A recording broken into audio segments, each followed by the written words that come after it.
اس کے ذریعے اپنے آپ کو اللہ کی طرف، اس کے دین کی طرف، ہدایت کی طرف، نجات کی طرف لے کر آگے بڑھتے رہے یہاں تک کہ اللہ ہم سے راضی ہو گئے۔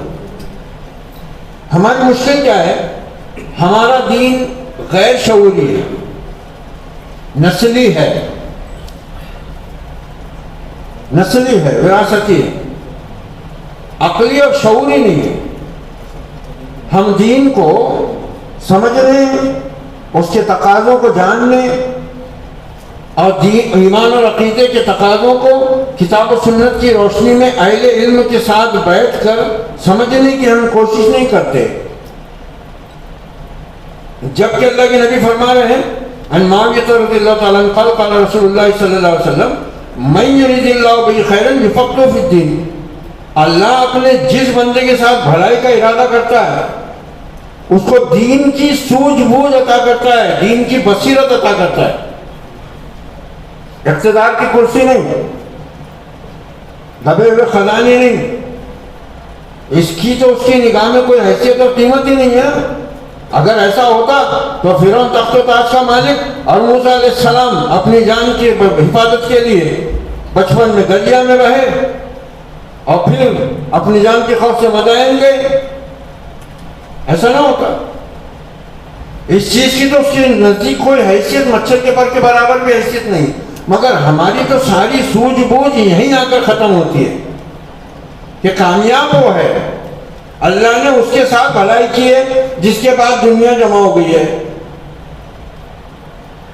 جو اپنے خواہشات کی تکمیل میں جو اس کے دل میں تھی کچھ کامیاب ہو گیا تو ہم سمجھتے ہیں کہ وہ کامیاب ہے۔ کامیاب وہ نہیں، کامیاب وہ ہے جس کو اللہ اپنے دین کی سوجھ بوجھ عطا کرے، کیونکہ اس سوجھ بوجھ کے بغیر آدمی نہ اللہ کے دین کی قدر کرنے کے قابل ہوتا ہے، نہ اللہ کی بندگی کا حق ادا کرنے کے قابل ہوتا ہے، نہ رسول کی مرتبہ و مقام سے آشنا ہوتا ہے، اور نہ اللہ کے عظیم احسان کو پہچانتا ہے۔ ابھی درس میں آپ نے سورہ انفال کی آیات کا جو درس ہوا اس میں بدر وغیرہ کا حوالہ دیا گیا شیخ کی طرف سے، یہ ہم کو ایک قصہ کہانی لگتی ہے۔ ہم یہ نہیں سوچتے کہ بھئی یہ ہمارے جیسے انسان تھے، 313 تھے، بے سر و سامان تھے، قافلے سے معرکہ آرائی کرنے کے لیے گئے تھے، لشکر سامنے آ گیا، تو آخر یہ انسان ایسے کیسے تھے؟ ان کے دل میں ایسی کیا قوت اور طاقت تھی کہ وہ اللہ کے رسول کے حکموں پر بلے ٹھیک ہے آمنا سکتا بنا آتا نا سمینا ہوتا نا، اللہ کے رسول صلی اللہ علیہ وسلم بیمار ہیں، روزہ ہے اوپر سے، پہلا رمضان ہے، ابھی روزے کی ہم کو عادت نہیں ہے، اور یہ سامنے ہمارے اپنے ہیں اور ہم سے تعداد میں 3 گنا ہیں، کچھ ہی نہیں، کوئی خوف نہیں، کوئی اندیشہ نہیں، کوئی شکایت نہیں، کوئی شکوہ نہیں۔ صحیح فرمایا تھا علامہ ہے، علامہ کی تو بات ہی اور ہر وقت یاد آ جاتا ہے۔ عصر حاضر ملک الموت ہے تیرا جس نے قبض کی روح تیری دے کے تجھے فکر معاش، روح قبض کر لی گئی ہماری۔ تعلیم کے نام پر کیا ہے؟ دنیا پرستی، کیا زبردست تجزیہ ہے، کیا اللہ نے دانش و بینش سے نوازا تھا علامہ کو۔ عصر حاضر ملک الموت ہے تیرا جس نے قبض کی روح تیری دے کے تجھے فکر معاش، اور دوسری طرف امت کو پیغام کیا دیتے ہیں؟ تیری خاک میں ہے اگر شرر تو خیال فقر و غنا نہ کر کہ جہاں میں نان شعیر پر ہے مدار قوت حیدر۔ کیا ہے دین سمجھے نہ اہل دین کو سمجھے۔ صحیح فرماتا تھا اللہ شاہ بخاری رحمۃ اللہ علیہ نے، امیر شریعت رئیس الارات،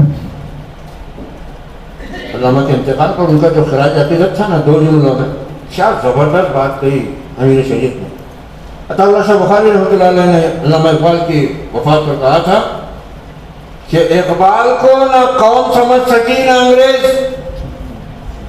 اگر قوم سمجھ جاتی تو آج غلام نہ ہوتی، اور انگریز سمجھ جاتا تو اقبال بستر مرد پر نہ مرتا، تختے دار پر لٹکایا جاتا۔ مگر یہ قوم سمجھ ہی کہا سکتی ہے؟ جس اللہ پر، جس کتاب پر، جس رسول پر ایمان ہے، اس کو سمجھنے کو تیار نہیں ہے، اس کو سمجھنے کو تیار نہیں ہے۔ جبکہ ایمان کی حلاوت، ایمان کی مٹھاس، ایمان کا مزہ، ایمان کی حقیقت، ایمان کی روح کہاں قرار دی جا رہی ہے؟ ان عباس بن عبد المطلب رضی اللہ عنہ قال قال رسول اللہ صلی اللہ علیہ وسلم ذاق طعم الایمان من رضی باللہ ربا وبالاسلام دینا وبمحمد رسولا صلی اللہ علیہ وسلم، او کما قال علیہ الصلوۃ والسلام۔ وہ مسلمان، وہ مومن ایمان کا مزہ پا گیا، اس نے ایمان کا مزہ چکھ لیا جو اللہ کے رب ہونے پر دل سے راضی اور مطمئن ہو گیا، جو اسلام کے دین ہونے پر دل سے راضی اور مطمئن ہو گیا، جو محمد رسول اللہ صلی اللہ علیہ وسلم کے رسول اور نبی ہونے پر دل سے راضی اور مطمئن ہو گیا۔ ذرا جائزہ لیجئے، تین ہی باتیں ارشاد فرمائی گئی ہیں۔ واقعی ہم اللہ کو اپنا رب مان کر مطمئن ہیں؟ ہم مطمئن ہیں اللہ کو اپنا رب مان کر؟ ہر حال میں اسی کی ذات پر ہمارا تکیہ بھروسہ ہے؟ یا ہم نے اپنی عقل کو، اپنے منصوبوں کو، اپنے لاہے عمل کو، ان کو اولیت دے رکھی ہے؟ کیا واقعی اللہ کو ہم اپنا معبود، اپنا مالک، اپنا حاکم، اپنا رازق مانتے ہیں؟ یا اس کے علاوہ بھی اور بت ہیں جو ہم نے اپنے دلوں میں بٹھا رکھے ہیں؟ توحید کیا ہے؟ توحید یہی ہوتی ہے کہ بندہ اس طرح اپنے رب سے راضی ہو جاتا ہے، بقول مولانا محمد علی جوہر رحمۃ اللہ علیہ کے، کہ توحید تو یہ ہے کہ خدا حشر میں کہہ دے یہ بندہ دو عالم سے خفا میرے لیے۔ یہاں ہماری حالت یہ ہے کہ ادھر اللہ کو بھی خوش رکھنے کے چکر میں ہے، ادھر غیر اللہ کو بھی خوش رکھنے کے چکر میں ہے۔ اللہ تو مالک الملک ہے، ملک السماوات والارض، زمین و آسمان کی بادشاہت اسی کی ہے، مگر وہ کیا واقعی ہم ایسا سمجھتے ہیں؟ ہمارے دل میں یہ ایمان مطمئن طریقے سے بیٹھا ہوا ہے کہ اللہ واقعی رب ہے، تمام قوتوں کا اکیلا وہی مالک ہے۔ کیا حسبی اللہ بولنا ہمارے لیے سارے مسائل کے خاتمے کا سبب بن سکتا ہے؟ نہیں۔ اللہ تو ہے جی، مگر دنیا کے بھی تو اسباب دیکھنا پڑتا ہے۔ ہاں دیکھنا تو پڑتا ہے، اس سے منع کس نے کیا؟ میں تم کو اللہ کے رب ہونے پر، بادشاہ ہونے پر، مالک ہونے پر اطمینان کہاں ہے؟ اطمینان کہاں ہے؟ اطمینان نہیں نا۔ اسلام کو دین کے طور پر اللہ نے پسند کیا بندوں کے لیے، اب اللہ پر اطمینان ہوتا تو دین پر بھی اطمینان ہوتا، اور ہمارا دین پر اطمینان نہیں ہے۔ ہم نے اپنے دین کو تاش کے پتوں کی طرح بکھرا ہوا ہے۔ شادی میں دین برادری کا چلتا، موت میت میں دین بدعت و خرافات کے حامل دینداروں کا چلتا ہے، دکانداری میں دین حالات اور موقع کے حساب کا چلتا ہے، الیکشن میں تو پھر اللہ ہی رحم کرے، الیکشن ہے تیری حریف ہے یا رب سیاست افرن، مگر ہیں اس کے پجاری فقط امیر و رئیس، بنایا ایک ہی ابلیس آنکھ سے تو نے، بنائے خاک سے اس نے 200,000 ابلیس۔ کیا دیکھنا پڑتا ہے؟ جمہوریت کے راہ اگر رہے، جمہوریت اس سے بڑھ کر بدترین نظام دنیا میں کوئی نہیں، کوئی نظام نہیں۔ اللہ نے اس کی بھی وہ تجزیہ بکھیری ہیں اور اس کی حقیقت سے ایسا آشنا کیا امت کو، امت کے کان پار اس کو سننا بھی گوارا نہیں کرتے، سننا بھی گوارا نہیں کرتے۔ ایک شاعر ہے، پتہ نہیں اللہ کا بندہ کون شاعر ہے، میرے کو معلوم نہیں ہو سکا آج تک۔ اگر زندہ ہے تو اللہ اس کی حفاظت کرے، اگر دنیا میں نہیں ہے تو اللہ اس کی مغفرت کرے۔ جمہوریت کی جو تعریف کر کے گیا ہے اللہ کا بندہ کہ بس 14 طبقے روشن ہو جانا جمہوریت والوں نے، اور حقیقت بیان کر کے گیا 2 مصروں میں. کتابوں میں کتنی موٹی موٹی کتابوں میں بھی وہ تعریف نہیں بیان ہو سکتی جو 2 مصرے میں بیان کر رہا ہے. جمہوریت وقت ہے ایک زانی عورت، اس سے جو اولاد بھی ہوگی وہ حرامی ہوگی. بس خلاصہ ختم. ہم کو تو اطمینان اس پہ دلایا جا رہا ہے. ہمیں یہ اللہ کی نعمت بتائی جا رہی ہے. وہ نظام ابلیسی نظام جس کا چہرہ روشن اندرون چنگیز سے تاریخ تک. ٹھیک ہے، ہمارے دین میں جو مکمل دین ہے، ایک غیر مسلم ملک میں غیر مسلم حکومت میں رہنے کے بھی ہمارے پاس میں نظام اور اصول موجود ہے. مہاجرین حبشہ کی تاریخ ہمارے سامنے ہے، لیکن ہم راضی کہاں ہیں؟ مطمئن نہیں ہے نا. ایمان تو ہے ہمارا، مطمئن نہیں ہے نا ہم اللہ کے رب ہونے پر، اسلام کے دین ہونے پر. اب محمد رسول اللہ تو پھر محمد رسول اللہ ہے. ان کے تو ہمارے پاس میں کیا ہے؟ تبھی تو ایک نیا تماشا شروع ہو رہا ہے. عجیب عجیب فتنے. نیا تماشا کیا شروع کیے؟ وہ کسی نے عاشق رسول نے ادھر اتر پردیش میں بولی کیا ہے لو محمد. وہ لو جو اسکولوں کالجوں میں پارکوں میں ہوتا، اس کو محمد رسول اللہ سے جوڑ دیے. وہ جوڑے سے جوڑے، اس میں وہ دل کی شکل بھی، وہ دل کی شکل نہیں ہے. اس کو الٹا کر کے دیکھو، وہ یونان کی حسینہ جو بہت زیادہ مشہور تھی اور اس کی کئی مورتیاں وہاں موجود ہیں، اس کے پچھواڑے کی شکل ہے. وہ اتنا نوٹی کا دل کس کا رہتا ہے یہ بتاؤ والا؟ اتنا نوٹی کا دل رہتا کوئی کا؟ پھسلی چھوڑ کے نکل جاتا تھا نا. جاؤ دیکھو وہاں دل دل دل لو لو لو، اور وہ جو لکھ کے لگا دی سب نے. اچھا دیندار بھی بہاؤ میں آ گئے، آئی لو محمد، آئی لو محمد، انا للہ و انا الیہ راجعون. کچھ نے تو برتھ ڈے منائے تھے کیک کاٹ کے، یہ باقی رہ گیا تھا ویلنٹائن ڈے. اس کو بھی نبی سے جوڑ. کچھ سوچ بوجھ ہماری باقی بچی کی نہیں، دین ایمان اور اللہ اس کے رسول کے مقام و مرتبہ کے اعتبار سے. آج ضرورت اس بات کی کہ مسلمان سب سے پہلے تو عبادت کا مہینہ آ رہا ہے رمضان المبارک، گڑ گڑا کر دعا مانگو. سب سے پہلے تو اللہ کا رسول خود مانگتا تھا دعا. ام سلمہ ام المومنین ام سلمہ رضی اللہ عنہ بیان فرماتے ہیں کہ اللہ کے رسول جب میرے پاس آتے تو میں اکثر آپ سے یہ دعا سنا کرتی. آپ فرماتے اللہم مقلب القلوب یا مقلب القلوب ثبت قلبی علی دینک. اے دلوں کو پھیرنے والے رب، میرے دل کو اپنے دین پر جما دے. یہ کون دعا مانگ رہا ہے؟ رسول اللہ صلی اللہ علیہ وسلم. ہمارے دل کہاں اڑ رہے ہیں؟ کہاں اڑ رہے ہیں ہمارے دل؟ رسول کو کیا مقام حاصل ہے دین میں؟ قیامت تک کے رسول ہیں آپ کی اطاعت لازم ہے. قرآن مجید ایک جگہ نہیں 20 جگہ اطاعت کا حکم دے رہا ہے. اللہ اپنی اطاعت کے ساتھ رسول کی اطاعت کا حکم دے رہا ہے، بلکہ یہ کہہ رہا ہے کہ میری محبت پانے کا واحد راستہ یہ ہے، قل ان کنتم تحبون اللہ فاتبعونی یحببکم اللہ.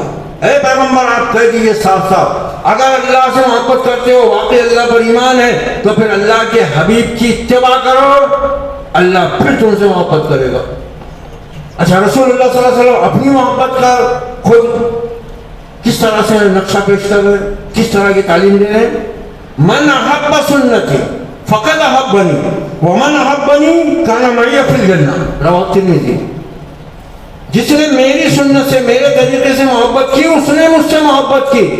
مجھ سے بول رہے ہیں آپ، جس نے میری سنت سے، من احب سنتی،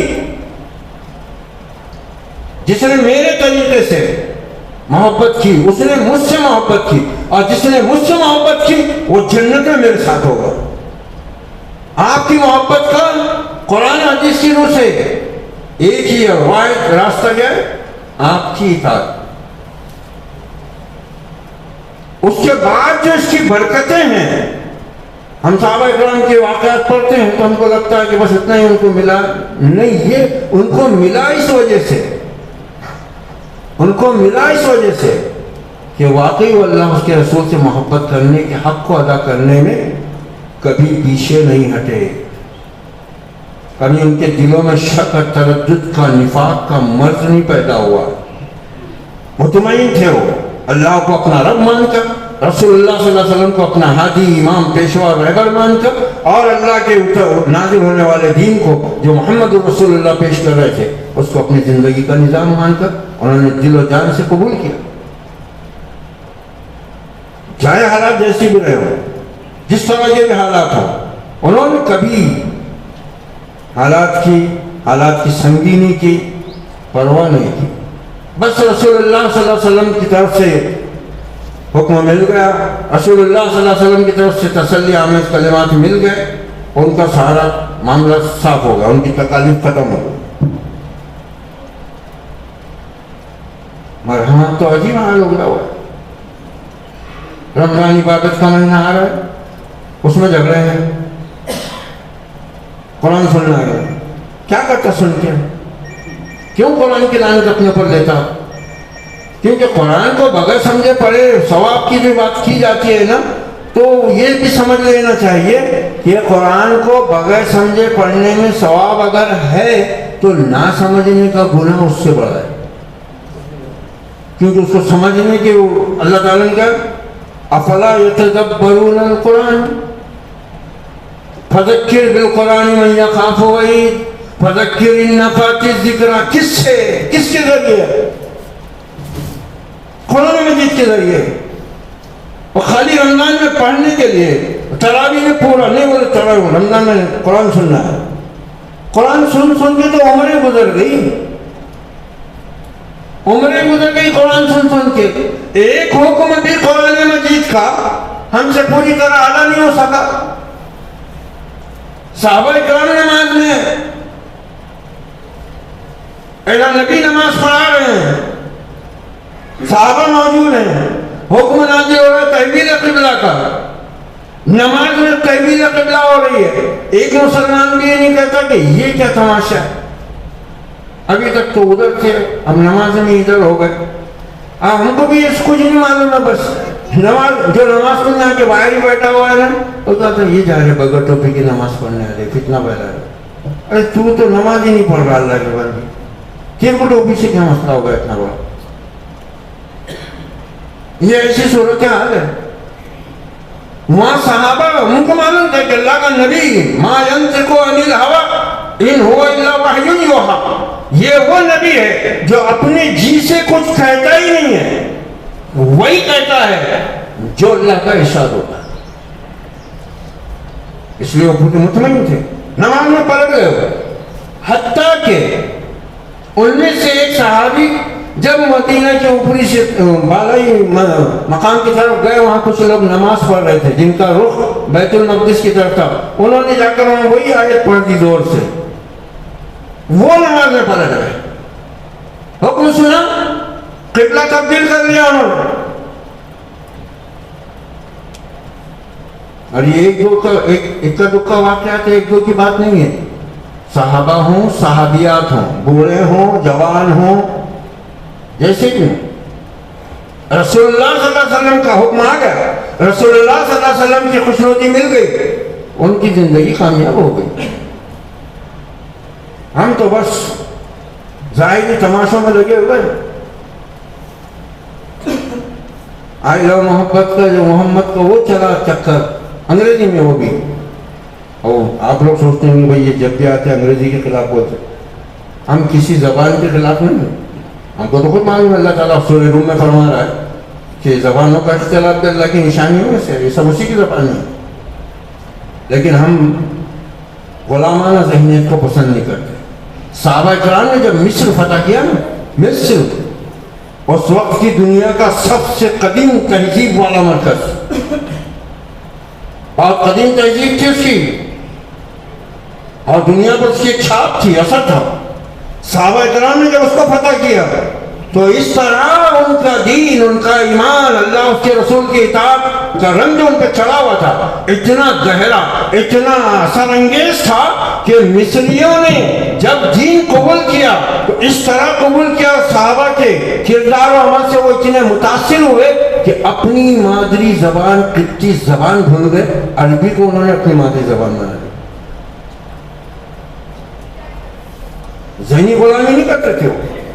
اور صحابہ نے خاص طور سے خلفائے راشدین نے تو اس بات کی باقاعدہ پوری طرح سے خبر رکھی، اس پر نگاہ رکھی اور احکام دیتے رہے، تاکید کرتے رہے کہ جب کوئی صحابہ کی جماعت کسی ایسے نئے علاقے میں نئے لوگوں میں جاتی جہاں کے جغرافیائی حالات تمدنی حالات الگ ہوتے، سختی سے منع کیا جاتا تھا کہ وہاں کا کوئی تہذیبی رنگ ڈھنگ مت اختیار کرنا، اور اپنی تہذیب اور محمد رسول اللہ کے طریقے سے کسی حالت میں بھی ایک پل ادھر ادھر نہیں ہٹنا.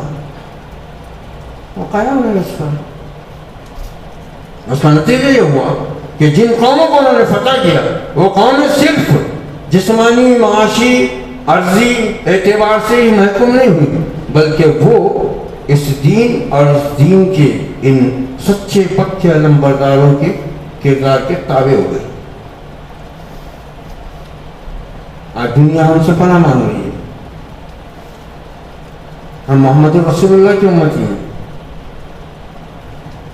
ہمارا دیکھو یہ جو دعوت تبلیغ کا معاملہ ہے نا، کتنی کتابیں چھاپ لو، کتنی اجتماعات لے لو، کتنی کانفرنسیں لے لو، اور کتنے ہی مباحثے اور ڈیبیٹ کرا لو، اسلام کی طاقت کا سب سے زیادہ پاور والا جو ہے، قوت والا ذریعہ سورس جو ہے وہ ہے اس کا اخلاق، جو وہ اپنے ماننے والوں کو دیتا ہے. اور اس سے آج ہم محروم آئے ہیں بدقسمتی سے، اس سے محروم ہیں. یہ اسلامی اخلاق کی قوت تھی. صحابہ نے ہر جگہ خون نہیں بہایا لوگوں کا. یہ اخلاقی قوت، اسلام اپنے ماننے والوں کو جو کردار، جو ٹھوس اخلاق، جو پاکیزہ کردار دیتا ہے نا، وہ انسانی فطرت پر گہرا اثر کرتا ہے. آج دنیا کو اسی کی ضرورت ہے. خصوصاً ہمارے اس ملک کو سب سے زیادہ ضرورت تھی کہ ہم اپنے نبی کے اخلاق کو اختیار کرتے اور اس ملک کے لوگوں تک اسلام کا صحیح پیغام پہنچاتے، اپنے قول سے بھی اپنے عمل سے بھی. یہ ٹھیک ہے کہ دعوت و تبلیغ کا کام ان ذرائع سے بھی ہونا ضروری ہے جن سے کیا جا رہا ہے، لیکن ہم اخلاقی اعتبار سے وہ اثر نہیں ڈال سکے. کتنی بد اخلاقی ہے. بلکہ بسا اوقات تو دین کے علم برداروں کی طرف سے ایسا رویہ سامنے آتا ہے اور سوشل میڈیا اس کو اچھالتا رہتا ہے کہ آدمی شرم سے زمین میں بڑھ جانے کی تمنا کرنے لگ جائے کہ اگر اہل دین کے اخلاق و کردار کا یہ حال ہے تو پھر اللہ ہی اس امت کا حافظ و مالک اور محافظ رس. اتنا کردار ہمارا پست ہو چکا ہے. اخلاقی قوت اسلام کی اصل طاقت رہی ہے ہر دور میں، ہر دور میں. اور محمد رسول اللہ صلی اللہ علیہ وسلم تو کیا فرمایا اللہ تعالیٰ نے، وَإِنَّكَ لَعَلَىٰ خُلُقٍ عَظِيمٍ. گواہی کس بات کی دے رہے اللہ تعالیٰ کہ آپ اخلاق کے بلند ترین مقام پر فائز ہیں، اور آپ خود اپنی بعثت کا مقصد وہی بتا رہے ہیں. لِأُتَمِّمَ مَكَارِمَ الْأَخْلَاقِ. میں مبعوث ہی اس لیے ہوا ہوں کہ بہترین اخلاق کی، اخلاق کریمانہ کی تکمیل کر دوں، اس کو اس کی انتہا تک پہنچا دوں. اور پوری سیرت گواہ، قدم قدم پر آپ نے اس چیز کا عملی نمونہ پیش کیا دنیا انسانیت کے سامنے. اسی کے گرویدہ ہوتے گئے لوگ. اور ضرورت اس بات کی ہے کہ اللہ کی کتاب کو سمجھنے کی طرف ہم توجہ کریں. رمضان جو قرآن کا مہینہ ہے، اس کو ہم اپنی ہدایت کے لیے، اپنے عمل کی اصلاح کے لیے، اپنے عقیدے کی اصلاح کے لیے ہم اختیار کریں، استعمال کریں، اس کو سمجھیں. بجائے قرآن سن کر ثواب لپیٹ کر جانے، پھر 11 مہینے کے لیے سرٹیفکیٹ جیب میں رکھ کے پھرنے سے کوئی فائدہ نہ، کل وعدہ نہ آج ہوتا ہے. اس کے بجائے ایک پارہ ہی پورے مہینے میں پڑھ لو اور سمجھ لو. نبی نے یہاں تک فرمایا اس کی فضیلت میں کہ آدمی کا سونے سے پہلے 2 آیتوں پر غور کر کے سونا، قرآن کی مجید کی آیت پر، رات بھر کی نفل عبادت سے بہتر. اور اب تو تماشے ہو گئے شبینوں کے. 3 دن میں قرآن زندگی میں قرآن. تراویح کو اس کا بھاگ بھاگ کے آ رہا ہے. جو نفل نماز ہے اصل نفل ہے، فرض کے علاوہ جو بھی ہے وہ فقہی اصطلاحیں ہیں مسائل کو آسان کرنے سمجھانے کے لیے، مگر فرض اور نفل دو چیزیں ہیں اصل بنیادی طور سے. تو نفل کے لیے ایسا بھاگ بھاگ کے آ رہا ہے اور فرض کو چھوڑ کر بیٹھا ہوا ہے. فرض کی اہمیت نہیں، 11 مہینے نمازوں کی کوئی پرواہ نہیں اس کو. کھانے کا، کمانے کا، سونے کا مہینہ بن گیا مسلمانوں کے لیے اور دینداروں کے لیے چندے کا. کیا کریں گے؟ روزہ رکھے علماء دین جن سے اللہ کے گھر میں بیٹھ کر اس کتاب سے فائدہ اٹھانا تھا، ان کو بول رہے تم نکلو بیگ اور رسید لے کر تاکہ مدرسہ چلا سکے. بھائی کیا کریں گے؟ کیا ایسا لگتا نہیں کہ یہ علماء کی توہین ہوگی؟ یہ علماء کی توہین نہیں؟ وہ روزے رکھا رمضان میں یا تو یہ کرتے ہیں یا پھر اب مجبور ہیں انتظامیہ کی طرف سے پابندی ہے اور روزہ چھوڑتے ہیں سفر کی بنیاد پر، اور پھر رکھنے ہوتے نہیں روزے. کیا امت اس کا جواب نہیں دے گی اللہ کے سامنے؟ علماء دین کا یہی مقام رہ گیا. باقی مجبوری ہے ان کی، واللہ یہ جو کچھ چراغ جل رہے ہیں ٹمٹماتے ہوئے بھی، یہ بھی مجھ کے رہ جائیں گے کل. تو خدا کے واسطے اپنے دین اور ایمان عقیدے کی راہوں کو کھوکھلا جو ہوئے ہیں ان کو کھوکھلے پن سے ذرا ٹھوس پن کی طرف لاؤ. اپنے عقیدے کو سمجھو، اللہ کو رب مان کر اگر دعویٰ ہے رب ماننے کا تو اطمینان اپنے دلوں میں پیدا کرو. اور یہ اطمینان کا ثبوت یہ ہوتا ہے کہ جو اللہ کو اپنا رب مان لیتا ہے پھر دین کے معاملے میں وہ کسی ملامت کرنے والے کی ملامت سے ڈرتا ہے، نہ حالات کی سنگینی کا رونا روتا ہے، کچھ نہیں. من رضی باللہ ربا وبالاسلام دینا وبمحمد رسولا. اب یہ صحابہ کی تو شان یہ تھی، وہ تو ایسے اللہ کو رب مان کر اسلام کو اپنا دین بنا کر اپنی زندگی کا لاہ عمل بنا کر محمد رسول اللہ کی رسالت کو تسلیم کر کے ایسے مطمئن ہو گئے تھے کہ ان کا تو حال یہ تھا کہ بدر کے میدان ہی کا واقعہ ہے. آپ نے ایک صحابی کو ایک اپنے ہاتھ میں چھڑی سے ٹھوکا دے دیا کہ برابر ہو جاؤ، سیدھے ہو جاؤ، سب بنا رہے تھے آپ مجاہدین. اس نے دیکھ لیا، کہا یا رسول اللہ اخلاق دیکھو، یا رسول اللہ مجھے اس سے تکلیف پہنچی ہے.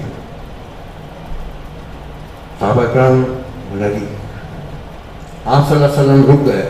آپ نے فرمایا بھائی ٹھیک ہے، بدلہ لے لو، بدلہ لے لو. صحابہ کرام پیش میں آ گئے کہ کیسا شخص ہے، کیوں اپنی آخرت کو برباد کرنے پہ تلا ہوا ہے، اور اس کو ایسا کون سی چوٹ لگ گئی ہے. آپ نے صرف چھڑی ہاتھ میں سے ٹھوکا دے کر اس کے پیٹ کو ایسا لگا کہ سیدھا رہو، سیدھے ہو جاؤ، تکلیف ہوئی ہے، بدلہ چاہیے. بدلہ لے لو. کھڑے ہو گئے آپ سامنے، ہاتھ میں چھڑی دے دی. ایسے نہیں، میرے جسم پر کرتا کہاں تھا، کرتا بن کے کرتا اٹھا دیا آپ نے، کرتا اٹھا دیے. جیسے آپ نے اپنے بدن مبارک سے کرتا اٹھایا وہ صحابی چوڑ کر نہیں پڑ گئے. کہا یا رسول اللہ کس بدبخت کو بدلہ چاہیے، جنگ کا میدان ہے، شہید ہو جاؤں گا، آخری گھڑیاں ہیں، چاہا کہ آپ کے مبارک جسم سے میرا جسم ٹچ ہو جائے. بس وہ ایسے بہے محبت میں اندھے بہرے بن کر نہیں، اطاعت گزار بن کر. تب اللہ نے ان کی لاج رکھی. یہ انگوٹھے چوم رہے ہیں، آئی لو محمد کے نعرے لگا رہے ہیں، گھروں پہ لگا رہے ہیں، دیوار پہ لکھ رہے، گاڑی پہ لکھ رہے، جھنڈوں پہ لکھ رہے. ہو گئے عاشق رسول، ہو گیا اللہ خوش، رسول خوش. ڈرو اللہ سے، دیکھو کہاں پہنچی امت، کس حالت میں ہے، کیسے غضب ٹوٹا ہوا ہے دینی اعتبار سے، دنیاوی اعتبار سے. حق بات کہنا مشکل ہو گیا ہوا ہے، ہر چیز خطرے کی زد میں ہے. جس جان اور مال کو، جس گھر بار کھلیان تجارت کاروبار کو بچانے سے ڈر کر ہم نے دین کو دھیرے دھیرے چھوڑا تھا اور کفار کی ہم نے اطاعت کی تھی نا، وہ تو ہو کر رہا ہے ویسے بھی. اگر اس کے بجائے اللہ سے ڈرتے، اللہ کو رب مان کر مطمئن ہوتے، دین کو مضبوطی سے پکڑ لیتے، رسول اللہ کے طریقے پر ثابت قدمی کے ساتھ جم جاتے، اللہ حفاظت بھی کرتا اور نقصان کی صورت میں اجر بھی دیتا، دنیا میں عزت ملتی، آخرت میں بھی عزت ملتی۔ ایک تو ہمارے دماغوں میں یہ شک بھر رہا ہوا ہے کہ دین کا فائدہ صرف آخرت میں ہے، ایسا نہیں ہے، دنیا بھی کامیابی عزت اسی دین کی وجہ سے ہے۔ اللہ تعالیٰ سے دعا ہے اللہ رب العزت ہم سب کو اپنے رب ہونے پر دل سے راضی ہونے، اپنے دین اسلام پر اپنا دین اور طریقہ حیات مان کر اس پر راضی ہونے، اور اپنے نبی پاک محمد رسول اللہ صلی اللہ علیہ وسلم کو اپنا نبی، اپنا رسول، اپنا ہادی اور رہبر مان کر ہمیں بھی اسی طرح دلی اطمینان عطا فرمائے جیسا اس نے اپنے محبوب اور متقی پرہیزگار اور مقبول بندوں کو عطا فرمایا تھا۔ اللہ تعالی ہمیں دین کے معاملے میں سنجیدگی کے ساتھ اپنے عقیدہ و ایمان کو سمجھنے کی توفیق و سعادت سے بھی ہمکنار کریں۔ اقول قولی ھذا واستغفر اللہ لی ولکم ولسائر المسلمین فاستغفروہ انہ هو التواب الرحیم ورب کریم، وصلی اللہ علی النبی وعلی آلہ واصحابہ اجمعین والعاقبۃ للمتقین، والسلام علیکم ورحمۃ اللہ وبرکاتہ۔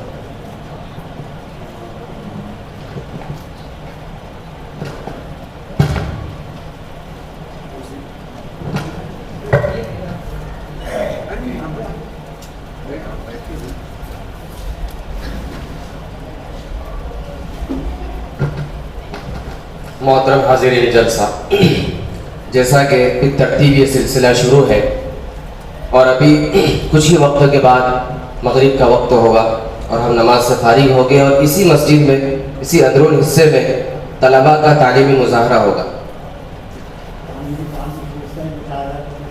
ہاں، اور ابھی بہت بڑا ایک قدم اٹھایا گیا ہے دارالعلوم اشاعۃ القرآن کی طرف سے۔